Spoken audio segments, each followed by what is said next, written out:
ಹಸಿರು ಸೇನೆಯ ಇಡೀ ಕರ್ನಾಟಕ ರಾಜ್ಯಾದ್ಯಂತ ನಮ್ಮ ರಾಜ್ಯಾಧ್ಯಕ್ಷರಾದಂತಹ ಚುನಾಪನ ಪೂಜಾರಿ ಮತ್ತು ಗೌರವ ಅಧ್ಯಕ್ಷರಾದಂತಹ ಶಶಿಕಾಂತ್ ಗುರೂಜಿ ಅವರ ನೇತೃತ್ವದಲ್ಲಿ ಇಡೀ ರಾಜ್ಯಾದ್ಯಂತ ವಿದ್ಯುತ್ ಖಾಸಗೀಕರಣ ಆಗಬಾರದು.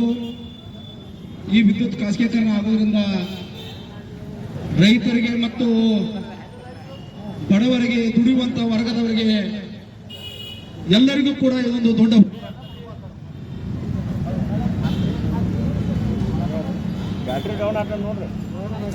ರಾಜಕಾರಣ ಮಾಡ್ತಾ ಇದಾರೆ ಈ ಕಿಡಿಗೇಡಿ ರಾಜಕಾರಣಿಗಳು. ಇವತ್ತೇನಾಗಿದಪ್ಪ ಅಂತಂದ್ರ 224 ಶಾಸಕರು, 28 ಮಂದಿ ಸಂಸದರು, 75 ಮಂದಿ ರಾಜ್ಯಸಭಾ ಸದಸ್ಯರು, 75 ಮಂದಿ MLCಗಳು, 12 ಮಂದಿ ರಾಜ್ಯಸಭಾ ಸದಸ್ಯರು ಕರ್ನಾಟಕ ರಾಜ್ಯದಲ್ಲಿ ಆಯ್ಕೆ ಆದವರು. 2 ಮಂದಿ ಹೆಚ್ಚು ಕೂಡ ಇವತ್ತ ರೈತರ ವಿರೋಧಿ ಇದು ವಿದ್ಯುತ್ ಖಾಸಗೀಕರಣ ಅಂತ ತಿಳಿದ ಇವತ್ತ ಯಾರು ಹೋರಾಟಕ್ಕೆ ಧ್ವನಿ ಎತ್ತಾ ಇಲ್ಲ. ನಾಚಿಕೆ ಆಗ್ಬೇಕು. ರೈತರ ಮತ ಪಡೆದು ರೈತರ ಓಟ್ ಹಾಕಿಸಿಕೊಂಡು ಎಲ್ಲಾ ಕ್ಷೇತ್ರದಲ್ಲಿ 75 ಭಾಗ ರೈತರ ಮತಗಳಿದ್ದಾಗ ರೈತರ ಹಿತಕ್ಕಾಗಿ ತಾವು ಬರಬೇಕು. ಇವತ್ತ ರಾಜ್ಯದಲ್ಲಿ ಮೂಲೆಗಳಲ್ಲಿ ಇವತ್ತ ಕಿಚ್ಚರ ಹತ್ತೈತಿ. ಯಾಕಂತಂದ್ರೆ ವಿದ್ಯುತ್ ಖಾಸಗೀಕರಣ ಆಗೋದ್ರಿಂದ ಪ್ರತಿಯೊಂದು ಸ್ಮಾರ್ಟ್ ಮೀಟರ್ ಕುಣಿಸಿ ರೈತರಿಗೆ ಇವತ್ತು ಕರೆನ್ಸಿ ಮುಖಾಂತರ ಕರೆನ್ಸಿ ಹಾಕುವ ಮುಖಾಂತರ ಮೊಬೈಲ್ ಕರೆನ್ಸಿ ಹಾಕ್ತಾರೆ. ಅದ್ರ ಮುಖಾಂತರ ಇವತ್ತ ಕರೆನ್ಸಿ ಇದ್ರೆ ನಮಗೆ ಕರೆನ್ಸಿ ಇಲ್ಲಂದ್ರೆ ಕಟ್ಟ. ಈ ರೀತಿಯಾಗಿ ಇರೋದ್ರಿಂದ ರೈತರಿಗೆ ಇದು ಒಂದು ಕೆಟ್ಟ ಕಾರಣ ದಿನ ಅನ್ಬೋದು. ನಮ್ಮ ಡಿ ಕೆ ಶಿವಕುಮಾರ್ ಅವರಿಗೆ ನಾವೇನು ಹೇಳಕ್ ಇಷ್ಟಪಡ್ತೀವಿ ಅಂತಂದ್ರ, ಡಿ ಕೆ ಶಿವಕುಮಾರ್ ಅವರ ನೀವು ರೈತರ ಬದಲಿದ್ರಿ, ರೈತರ ಹಿತಾಸಕ್ತಿ ಕಾಪಾಡೋರಿದ್ರಿ, ರೈತರ ಕಲ್ಯಾಣಕ್ಕಾಗಿ ನೀವು ಮುಖ್ಯಮಂತ್ರಿಯಾಗಿ ಶ್ರಮಿಸ್ತಾ ಇದ್ರಿ ಅಂದ್ರೆ ಮಾತ್ರ ಇವತ್ತು ರೈತರಿಗೆ ಇದನ್ನು ವಿರೋಧ ಮಾಡ್ತಾ ಇದ್ದಾರೆ. ಈ ಕಾನೂನನ್ನ ನೀವು ಶಿಫಾರಸು ಮಾಡಬಾರದು. ಈ ಕಾಯ್ದೆಯನ್ನ ಹಿಂಪಡಿಬೇಕು. ಅಕಸ್ಮಾತ್ ಹಿಂಪಡ್ಲಿಕ್ಕಂದ್ರೆ ನೀವು ಹಳ್ಳಿ ಬಂದಾಗ ನಿಮಗೆ ಕಟ್ಟುವಂತ ಪರಿಸ್ಥಿತಿ ಕರ್ನಾಟಕ ರಾಜ್ಯ ರೈತ ಸಂಘ ಮಾಡ್ತತಿ. ಇಂಧನ ಸಚಿವರದಾರ ಇದಕ್ಕೆ ಆದಂತ ಒಂದು ಇಂಧನ ಖಾತೆ ಐತಿ, ಇಂಧನ ಸಚಿವರೈತಿ. ಇದರಂತೆ ಇಂಧನ ಖಾತೆಗ ಸಾವಿರಾರು ಕೋಟಿ ರೂಪಾಯಿ ಅನುದಾನವನ್ನು ಇಟ್ಟಿದ್ದೈತಿ. ಇಂಧನ ಖಾತೆ ಸಚಿವರಾಗಿ ಕೆಲಸ ಮಾಡಾಕ ಅಧಿಕಾರಿಗಳನ್ನು ನೇಮಕ ಮಾಡ್ಯಾರು. ಇರುವಾಗ ಇದನ್ನ ಯಾಕಪ್ಪ ಮಾರ್ಕೊ ಹಾಕೋಗಿದೆ?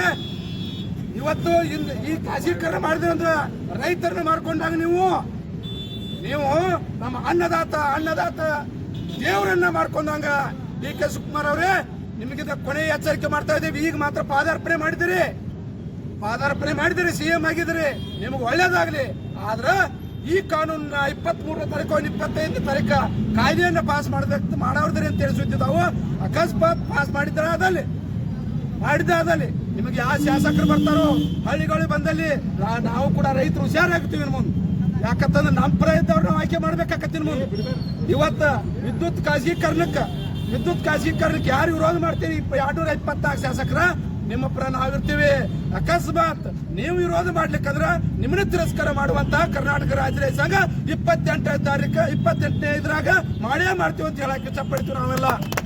ಯಾಕಂತಂದ್ರ ರೈತರನ್ನ ಹಿತವನ್ನ ಕಾಪಾಡಬೇಕು, ರೈತರ ರಕ್ಷಣೆ ಮಾಡಬೇಕು. ರೈತರಿಗಾಗಿ ಹಗಲಿರುಳು ದುಡಿಕಾಕ ಒಬ್ಬ ಸೇವಕನನ್ನ ಆಯ್ಕೆ ಮಾಡಿ ನಾವು ಕೊಟ್ಟಿರ್ತೀವಿ. ಅವರೇ ನಮ್ಮ ಕ್ಷೇತ್ರದ ಶಾಸಕರು. ಅವ್ರು ಏನ್ ಮಾಡ್ಬೇಕಪ್ಪ ಅಂತಂದ್ರೆ ಇವತ್ತು ವಿಧಾನಸೌಧದಲ್ಲಿ ಡಿ ಕೆ ಶಿವಕುಮಾರ್ ಹೇಳಬೇಕು. ಈ ಎಲ್ಲ ಜನಾಂಗವನ್ನ ನಮ್ಮ ರೈತರು ಹೋರಾಟ ಮಾಡ್ತಾ ಇದ್ದಾರೆ. 224 ಶಾಸಕರ ಕ್ಷೇತ್ರದಲ್ಲಿ ರೈತರು ಹೋರಾಟ ಮಾಡ್ತಾರೆ. ಇದಕ್ಕೆ ನಾವು ತಿರಸ್ಕಾರ ಮಾಡ್ತೀವಿ ಅಂತ ಹೇಳಿ ನೀವು ತಿರಸ್ಕಾರ ಮಾಡಿ ಇವತ್ತ ರೈತರಿಗೆ ಉಳಿಯುವಂತ ಕೆಲಸ ಮಾಡಬೇಕು.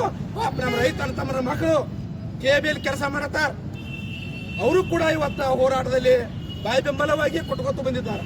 ಯಾಕಂತಂದ್ರ ಅವರು ರೈತನ ಮಕ್ಕಳಿದಾರು. ಖಾಸಗೀಕರಣ ಆತಂದ್ರ ಯಾವಾಗ ಬೇಕಾದಾಗ ಟಾಟಾ ಕಂಪನಿ ಅವ ನೌಕರಿ ತಗೋಬಹುದು, ಹಾಕ್ಬಹುದು, ಬ್ಯಾರದವ್ರು ಮಾಡಬಹುದು, ಮುಖಾಂತರ ನಡೆಸಬಹುದು KBL. ಇವತ್ತು ಆ ಮುಖಾಂತರ ನಮಗೆ ರೈತರಿಗೆ ಒಂದು ಕರಾಳ ದಿನವಾಗಿ ಮಾರ್ಪಟ್ಟತಿ. ಆ ಕಾರಣಕ್ಕಾಗಿ ಈ ಸರ್ಕಾರ, ರಾಜ್ಯ ಸರ್ಕಾರ ಮತ್ತು ಕೇಂದ್ರ ಸರ್ಕಾರ ಎರಡೂ ಕೂಡಿ ಇದನ್ನು ಮಾಡಿದ್ದವು. ಕೇಂದ್ರ ಸರ್ಕಾರಕ್ಕೂ ಕೂಡ ನಾವು ಹೇಳಕ್ ಇಷ್ಟಪಡ್ತೀವಿ. 28 ಮಂದಿ MP ಗಳು ಇದ್ರಿ, ತಾವು ಕೂಡ ಇದನ್ನ ಮನಗಂಡ 28 MP ಗಳು ಮೋದಿ ಅವ್ರಿಗೆ ಹೇಳ್ಬೇಕು, ಈ ನಮ್ಮ ರಾಜ್ಯದಾಗ ಹಿಂಗ ಹತ್ತೈತಿ, ಕರ್ನಾಟಕ ಸರ್ಕಾರ ಹಿಂಗ್ ಮಾಡತ್ತೈತಿ, ಇದನ್ನ ಮಾಡಿಕೊಡಬಾರ್ದು ಅಂತ ಹೇಳಿ ಕೇಂದ್ರದಿಂದ ಮೋದಿ ಅವರಿಂದ ಶಿಫಾರಸು ಮಾಡಿಸಿ ಇದನ್ನ ಮಾಡದಂತೆ ತಡೆಗಟ್ಟುವಂತ ಕೆಲಸ ಮಾಡ್ರಿ. ಅಕಸ್ಮಾತ್ ಮಾಡಿದಲ್ಲಿ ನಿಮಗೆ ತಕ್ಕ ಬಹುಮಾನವನ್ನ ಹಳ್ಳಿಗೆ ಬಂದ್ರೆ ಹಳ್ಳಿಯಲ್ಲಿ ಕಟ್ಟುವಂತ ಬಹುಮಾನವನ್ನ ನಾವು ಕೊಡುವ ಮುಖಾಂತರ ಈ ನಮ್ಮ ರಾಜ್ಯ ಸರ್ಕಾರಕ್ಕೆ, ಕೇಂದ್ರ ಸರ್ಕಾರಕ್ಕೆ ಎಚ್ಚರಿಕೆಯನ್ನು ಕೊಡುತ್ತಾ ಈ ತಾಲೂಕಾ ದಂಡಾಧಿಕಾರಿಗಳಿಗೆ ಮತ್ತು ಕ್ಷೇತ್ರದ ಶಾಸಕರ ಪರವಾಗಿ ಅವ್ರು ಯಾರು ಬಂದಿದ್ದಾರೆ ಅವರಿಗೆ ಮನವಿಯನ್ನು ಕೊಡ್ತಾ ಇದ್ವಿ. ಅದಕ್ಕೆ ತಾಲೂಕಾ ದಂಡಾಧಿಕಾರಿಗಳು ಶಾಸಕರ ಸಂಬಂಧಪಟ್ಟವ್ರು ಬಂದ ತಾವು ಮನವಿಯನ್ನು ಸ್ವೀಕಾರ ಮಾಡಬೇಕು.